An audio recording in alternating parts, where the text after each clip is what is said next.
युवती कथा किबा कहिबा भाई घर करिछंती पांच पुरुष नेई मंदिर मशाणी अबा बाट घाट रे युवक युवती प्रेम छक बांकरे आह तांक वेशभूषा अध नंगुली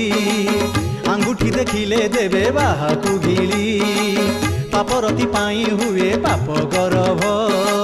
भ्रूण हत्या दोष पुणी कले सरब कौड़ी बदले पुणी बिकिले देह एही कली जुग नीति केमिति कह युवती कनिया पुणी मेलिते करी पुरुष को डरेइबे बाघुणी परी बिचरा मरद भाग्य पथर तले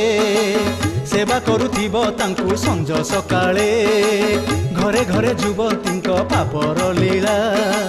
देखि न साधुए पुणी हेबे बाउला।